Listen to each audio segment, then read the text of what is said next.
आपका भाई मोहम्मद नदीम और आप देख रहे हो हमारा चैनल नदीम एचपी।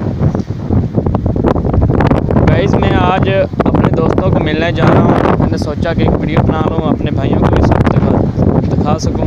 ये माहौल बहुत खूबसूरत माहौल था, इसलिए मैं वहाँ जाकर भी अपने दोस्तों से मिलाऊँगा। ये देखिए माशाल्लाह बहुत खूबसूरत माहौल है।